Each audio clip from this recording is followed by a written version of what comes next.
કડિયા સમાજના પૂર્વજો મૂળે ગુર્જર ક્ષત્રિય રાજપૂત યોદ્ધા હતા. સમાજનો મૂળ આધાર રાજસ્થાનના મેઘનગર, ચિત્તોડ અને મારવાડ પ્રદેશમાં માનવામાં આવે છે. પરંતુ સમય જતાં બદલાતી સામાજિક, આર્થિક અને રાજકીય પરિસ્થિતિઓને કારણે સમાજના કુટુંબોએ નવા માર્ગોની શોધ શરૂ કરી અને ધીમે ધીમે ગુજરાત તરફ સ્થળાંતર કર્યું. સમય જતાં તેમણે શસ્ત્રો મૂકીને શિલ્પકામ અને બાંધકામ અપનાવ્યું. પથ્થર કાપવાની અને મકાન મંદિર બાંધવાની આ અદ્ભુત કળાને કારણે સમાજને કડિયા નામ મળ્યું. ઈસવીસન 1169માં સમાજને એક નવો દિશાદર્શક મળ્યો, પટેલ ગંગામારુ. તેમણે સમાજને એકતામાં બાંધ્યો અને આગેવાની સ્વીકારી. ગંગામારુએ કચ્છના ધણેટી પાસે તોરીકોટ કિલ્લો બાંધીને સમાજના પ્રથમ સ્થાયી વસવાટની શરૂઆત કરી. તોરીકોટ વિસ્તારને સમાજનું પ્રથમ ઉદ્ભવ સ્થાન માનવામાં આવે છે. પછી સમાજ સૌરાષ્ટ્રમાં ફેલાયો. જામનગર, રાજકોટ, ભાવનગર, જૂનાગઢ, અમરેલી, પોરબંદર. સમાજના વડવાઓએ પરિશ્રમ, એકતા અને સંગઠનના બળ પર જામનગર જિલ્લાના હાલાર પ્રદેશમાં 36 ગામોની સ્થાપના કરી.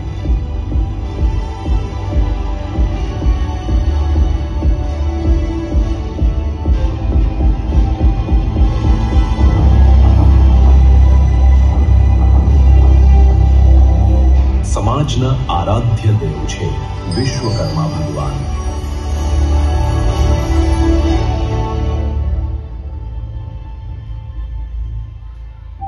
સમાજના પૂર્વજોએ પોતાના જીવનનો મુખ્ય આધાર ખેતી પર રાખ્યો હતો. બહાર જવાનું ઓછું, પણ આ ખેતીમાં જ હંધાઈ બિચારા હમાઈ જતા. આ ઢેંગડા ખૂબ હતા, રાત દીના ઢેંગડા હતા. કેવી રાત છે ને કેવો દી છે, કેવો છે તડકા છે ને કેવી ટાઈટ છે એ કાંઈ ખબર નહોતી. કામ કરવાની ખબર છે.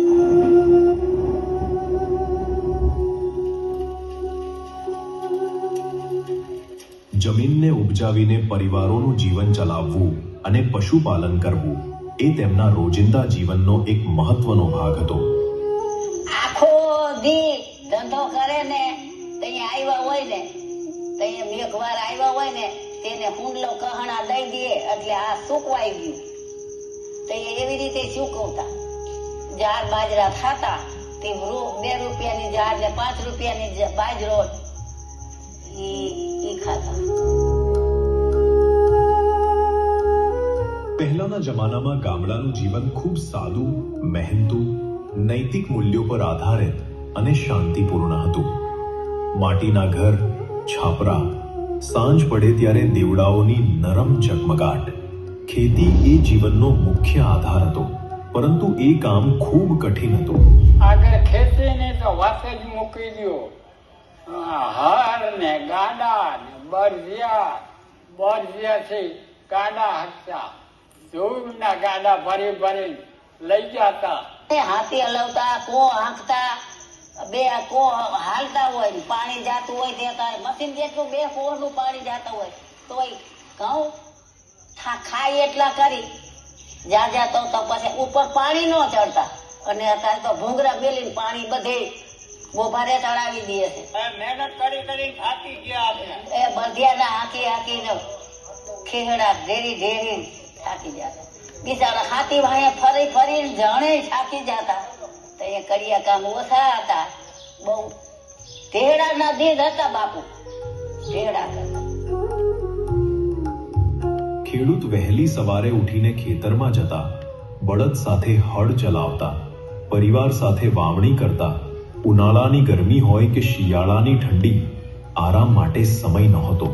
એક દાણો ઉગાડવા માટે પસીનો વહાવતો અને ઘરમાં પરિવારનો ભરણ પોષણ એ જ પાક પર નિર્ભર હતો.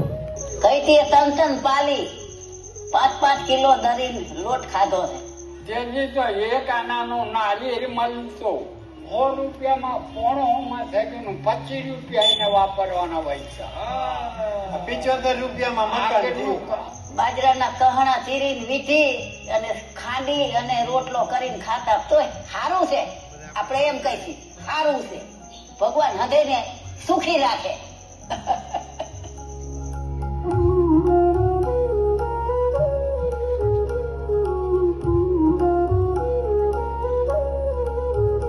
ગામડામાં ખેડૂતનું જીવન મહેનત ભર્યું, પણ ભક્તિ તેટલી જ મહત્વની.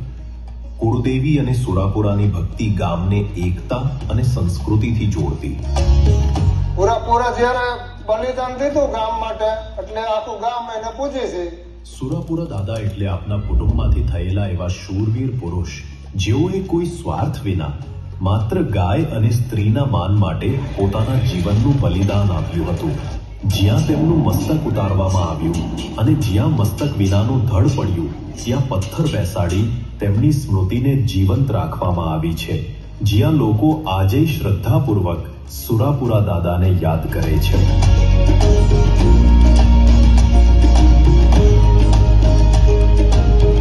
માતાજી સાક્ષાત ચામુંડા સાંઈ હતા. જે પારિયા થયા, કુળદેવીનો હાથ હતો કે તને હામી સાથે કોઈ મારી નહીં શકે. પાછળથી ઘા કરેલા. ત્યારે તો શું આવા વરંડા કે એવું કાંઈ નહોતું. આટલા કંટારાની વાયડું હતી, એમાં એ દુશ્મન છુપાડા હતા અને પાછળથી એના માથે ઘા કર્યા અને બલિદાન દીધા છે. પરમારથ માટે બલિદાન દીધા છે, એટલે અમે એની પૂજા કરી છે, એટલે અમે એના નિવેદ કરી છે.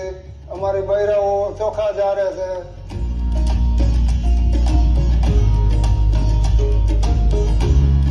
અમારું મોજીનું આ ગામ, એને મારી તોય મુખી નહીં, એમાં કામળ ચારું કોઈ, એ અમારા મીઠા બોલા માનવી.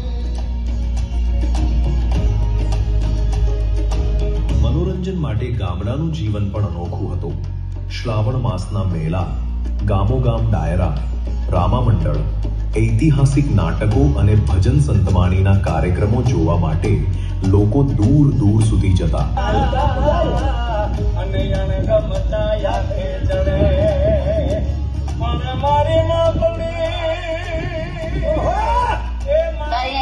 એક તહેવાર ઉજવાતો. ધીમી અગિયારસ આવે, રામી નવમી આવે, આ દિવાળીનો દિવસ આવે અને જણ રાયસું લેતા હોય. જીરાગઢની, સાંપર માધાપરની નોખી નોખી રાયસું લેવાતી કામી માતાએ. જે આ શ્રાવણ મહિનાની આવે એટલે રાયસું 15 દી આગોતરી આપણી ચોકમાં લેવાતી. કાંઈ નંબર આવ્યા તો ગજી પતે વહી ગયું. ખેડૂત જીવનની ઋતુઓ પસાર થતા જ્યારે ખેતરના કામ થંભતા, ત્યારે કડિયા કામનો દિવસ શરૂ થતો. સમય અને મહેનત સાથે લોકોએ કડિયા કામને પોતાની જીવનની આવકનો મુખ્ય આધાર બનાવ્યા. એ વખતમાં સૌરાષ્ટ્રમાં પરિસ્થિતિ બહુ ખરાબ હતી. મૂળ કુટુંબ બધા ખેતી ઉપર જ નિર્ભર હતા અને ખેતીમાં કંઈ ખાતું નહીં. ત્યારે દુષ્કાળની બહુ 90ના દાયકામાં બધાને ખબર છે, 90ના દાયકામાં દુષ્કાળની પરિસ્થિતિ બહુ હતી. પછી કુટુંબમાં મોટો હોવાના કારણે મારે કંઈ ને કંઈ ધંધો કરવાની ફરજ પડી. એટલે 10 મહિના પછી આગળ ભણી ન શકાણું. નવસારીમાં પહેલી વખત આવ્યો અને એ વખતમાં ત્યારે તો કોઈ ગાડી નહીં, કોઈ બીજા વાહન નહીં, બસમાં મેં કામ શીખવા જ્યાં ત્યાં જતો કોઈના એમ કરીને પછી હું કામ શીખો.